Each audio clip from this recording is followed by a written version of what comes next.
Hello, welcome to my channel. My name is Sophia and this is my first video. Yay! In advance, I'm sorry if this seems a bit unnatural how I'm talking to you. It's a bit awkward to talk to a camera, but I'm sure I'll get the hang of it as we go along. So I decided to make this channel because I have decided that I find my life incredibly interesting and I just wanted to document it mainly for myself, but if you enjoy it, I'm glad for that too.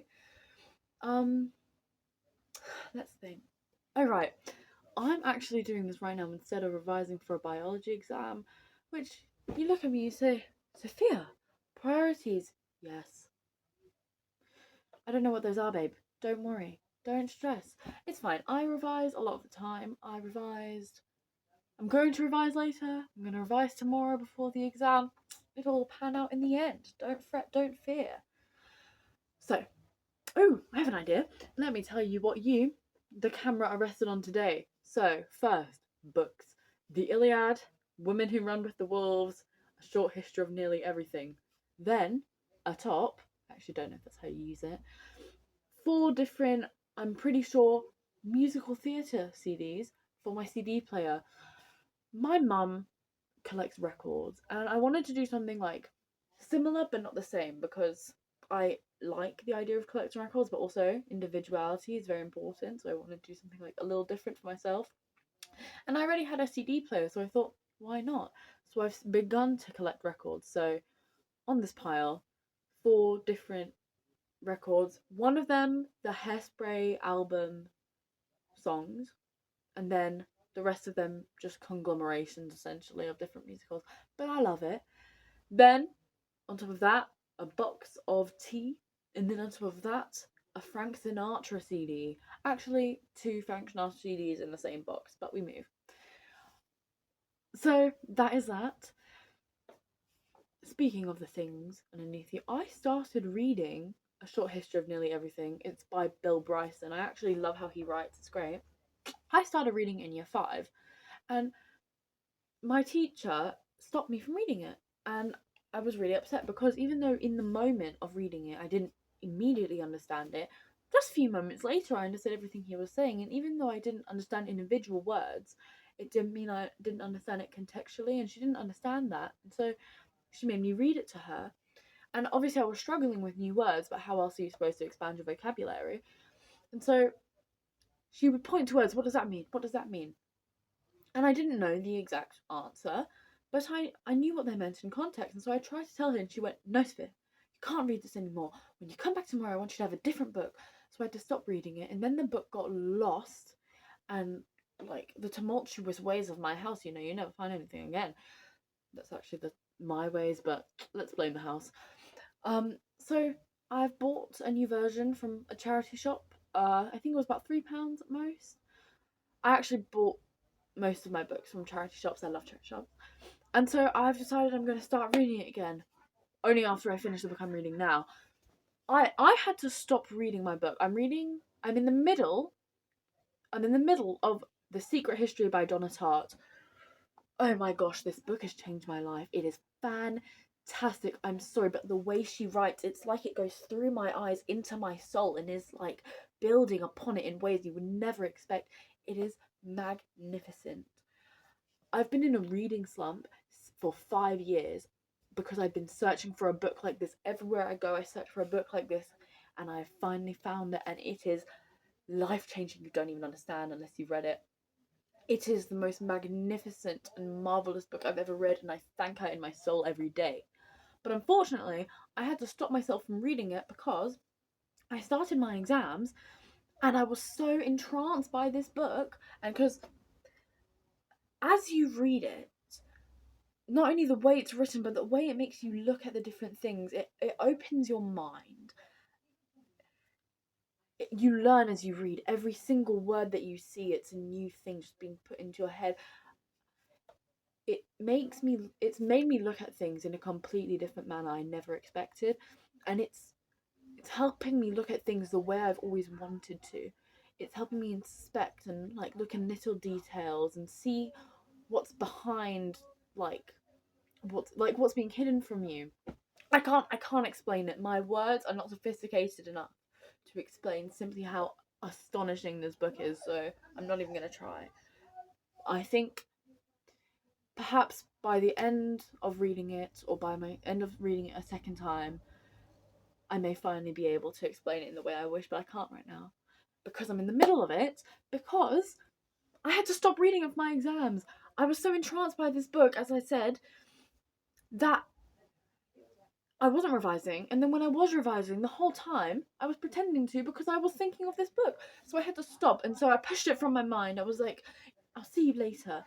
And so now I'm near the end of my exams, not quite there at the end. I still have a few more left. And I've started thinking about it again, and I haven't been able to stop, and I'm having to stop myself from reading it because I know what will happen if I do read it. I won't revise, and I will fail all my exams, and not to mention, all my English exams have already passed, so it won't assist me in the slightest in things such as chemistry.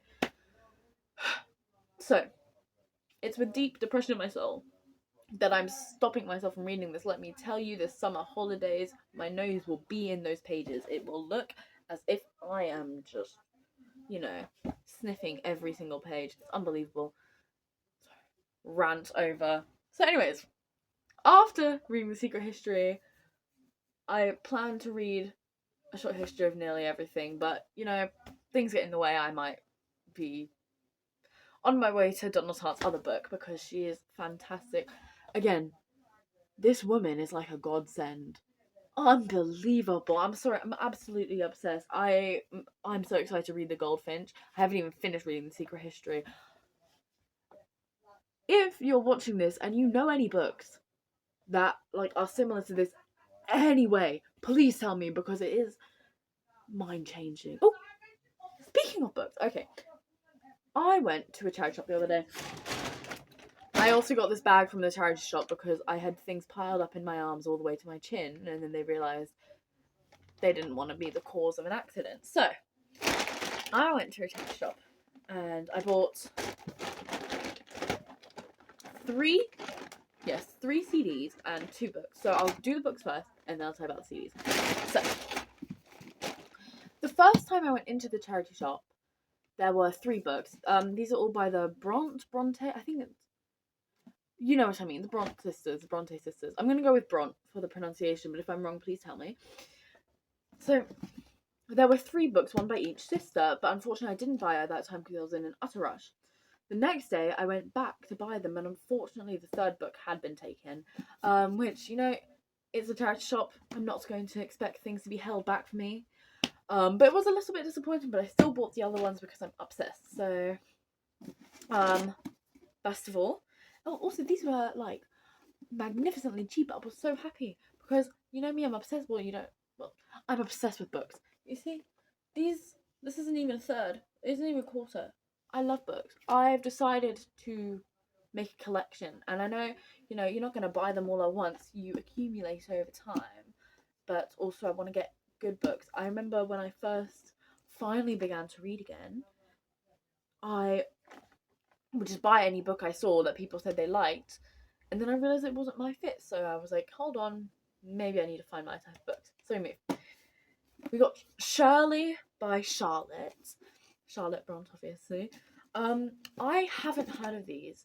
I haven't heard of this one specifically, actually. Although I wish I had, because I started reading the first few pages and I was like, this is magnificent. I have to read this. I simply have to. I'm not as well versed in classic literature as I wish I was.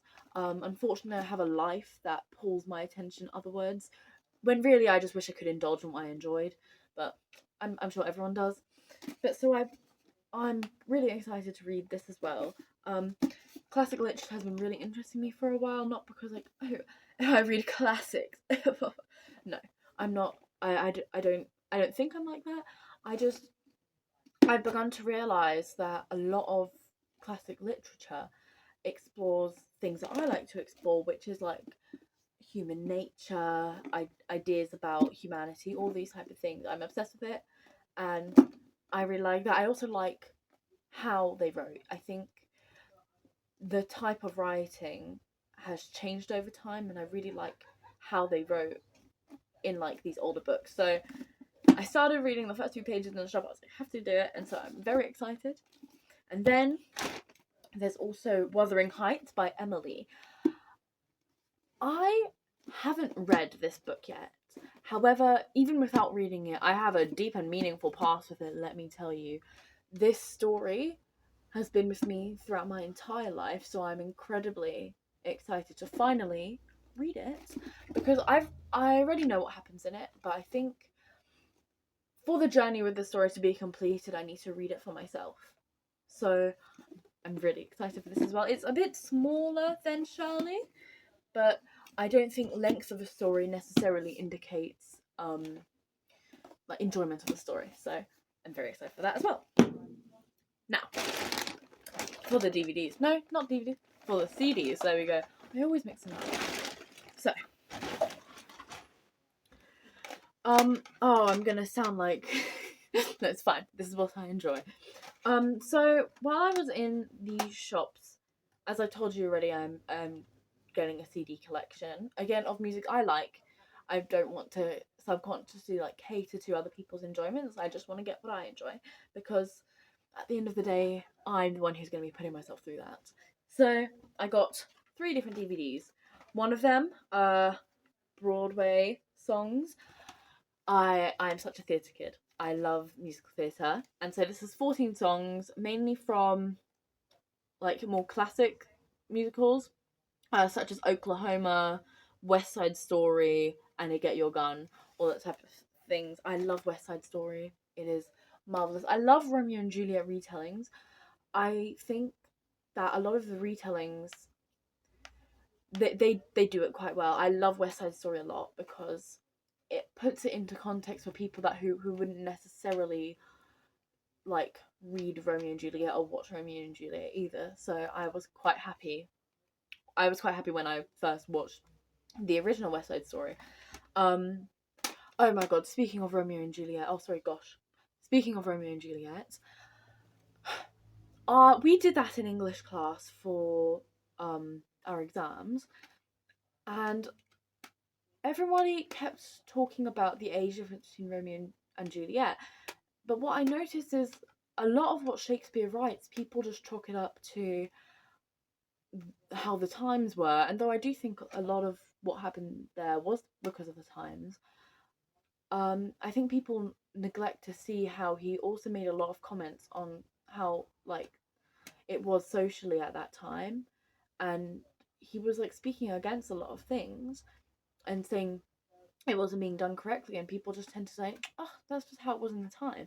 Although I will say a lot of what he writes is just how the time is. A lot because of that, and because of people.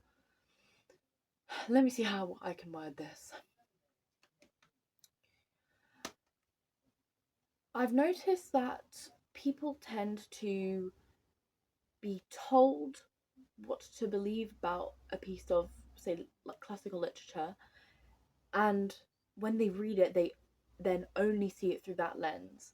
Which I understand if you're reading it and you've been told that you're going to see it through that lens, but I think it's important as a person to take that away and see if you actually agree with that, or if you see it in a different light, because I think literature and theatre and things like that, it's meant to be interpreted on a personal level.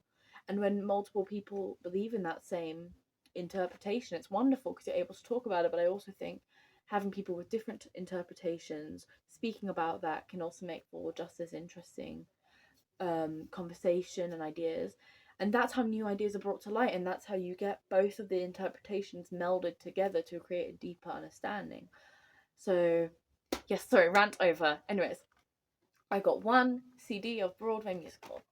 Then I got 2 classic songs, both by Mozart. One is Requiem. Now, again, I know I should have heard of this, but I simply haven't. I don't have enough time to look into everything I want to because I am constantly busy with so many other things. Not to like flex, but I am, and so I think I know I like Mozart. Personally, I think I'm more of a Tchaikovsky girl right now. I think I tend to switch between the composers quite regularly depending on my mood, just as I do with modern music. But Mozart holds a special place in my heart because speaking of the second CD, the second CD is Mozart, and this has The Marriage of Figaro and Don Giovanni. Or Marriage of Figaro, Don Giovanni. Again, truthfully, don't know how to read this, but we move. It's operatic highlights. Now, as I was saying before, Mozart holds a special place in my heart, and that is because the first opera, and I'll admit I've only been to very few operas by now, but the first opera I ever watched was Don Giovanni.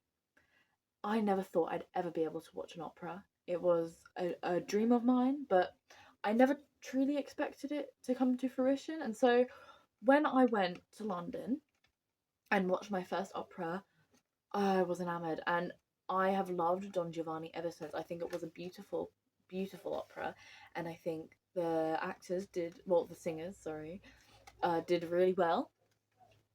And it was just marvellous, and it was a wonderful introduction to live opera, because my mother is a wonderful woman, and she has been playing me classical music and showing me opera and talking to me about all these things since I was born, and I think it's really had an impact on me quite positively.